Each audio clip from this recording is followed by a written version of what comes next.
नमस्ते। आपका अरविंद गणेश दामले चैनल में स्वागत है। मैं अरविंद दामले प्रस्तुत करता हूँ दासबोध। 8वें दशक के 7वें समास में मोक्ष कब मिलता है? वो जब मिले तो उसे पहचानना भी ज़रूरी हो जाता है। मैं देह हूँ ये विश्वास बदलकर मैं आत्मा हूँ ये विश्वास आ जाए।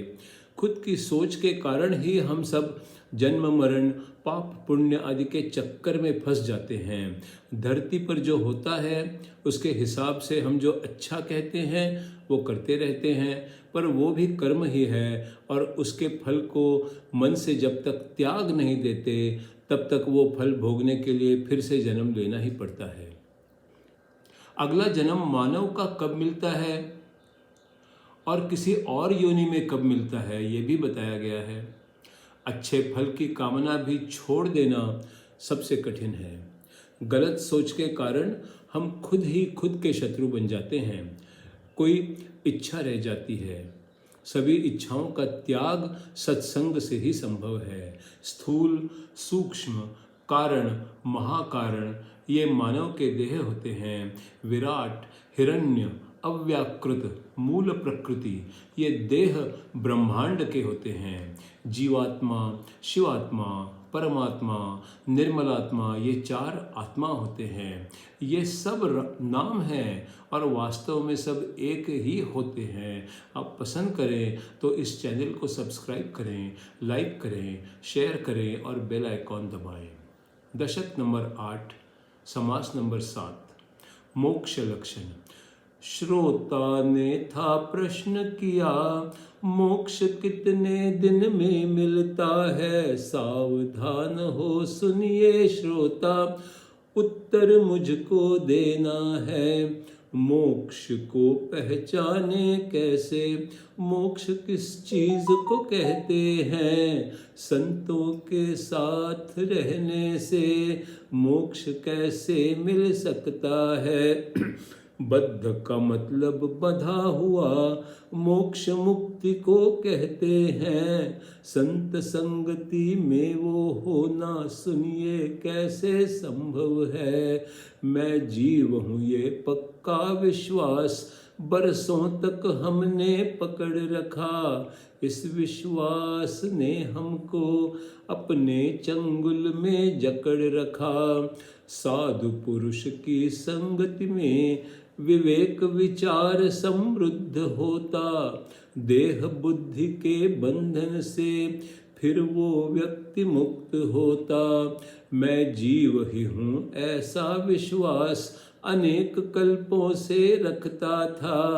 देह के जितना छोटा मैं ऐसा ही उसको लगता था। मैं जीव हूँ मैं तो बंधा हुआ, जन्म मरण से गुजरना है। जो कर्म है मैंने किए हुए फल उनका मुझे भुगतना है। पाप का फल दुख होता, पुण्य का फल सुख होता।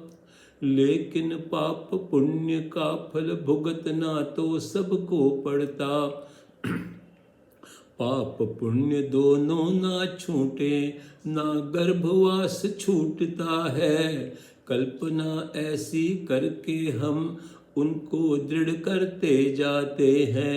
रेशम का कीड़ा रेशम का कोश स्वयं निर्माण कर लेता है, पर उसमें वो खुद फंसता और फंसकर मर जाता है। पाप पुण्य और जन्म मरण हम खुद ही बनवा लेते हैं और फिर उसको ही सत्य मान खुद उसमें फंस जाते हैं।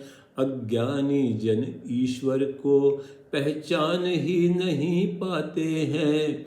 विश्वास करते जन्म मरण से मुक्ति ना मिल सकती है। इस जन्म में दान कोई करता, कहता पुण्य संचय होगा।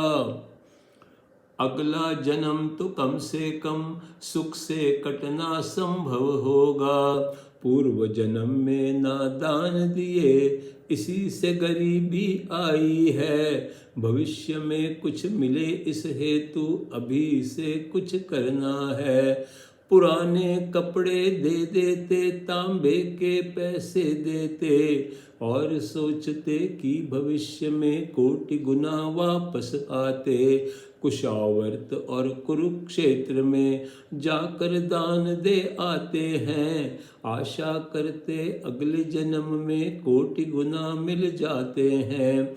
एक पैसा दान और रोटी अतिथि को अर्पण की, आशा मन में अगले जन्म में कोटि कोटि के मिलने की। अगले जन्म में खाएंगे ये आशा उसके मन में थी, जन्म मरण और उनके फल में इच्छाएं फंसती जाती थी। आज जो दूंगा उसको मैं अगले जन्म में पाऊंगा, ऐसी कल्पना करेगा वो तो बद्ध ही समझा जाएगा। अनेक जन्मों के पश्चात नरदेह की प्राप्ति होती है, इसी जन्म में मोक्ष नहीं तो गर्भवास फिर आता है। पुनर्जन्म नरदेह में हो ये कम बार ही होता है, बहुधा किसी और प्राणी के रूप में जन्म मिल जाता है। शास्त्रों में तरह तरह से यही बात बताई है, इतना ही काफी है कहना नरदेह का मिलना मुश्किल है। पाप पुण्य समान हो तो नरदेह हमें मिल सकता है, वैसे तो नरदेह न मिलता व्यास मुनि ने लिखा है। इच्छा वासना दोनों हो तो नरदेह हमें मिल सकता है, लेकिन ये तो सच है कि नरदेह का मिलना दुर्लभ है। नरदेह की नाव मिली तो उसका कप्तान गुरु को बना देना, गुरु के कहने पर चलना, सुख और शांति पा लेना। ईश्वर जिसको अनुकूल नहीं वो प्राणी पापी होता है, भवसागर पार नहीं करता आत्महत्यारा होता है। आत्मज्ञान ना मिले तो 84 लाख जन्म मिलते, उतनी ही बार वो मरता आत्महत्यारे जैसा होते हैं। ज्ञान बिना नरदेह गया तो पुनर्जन्म हो जाता है, नीच योनि के जन्म में फिर दारुण दुख भोगना पड़ता है।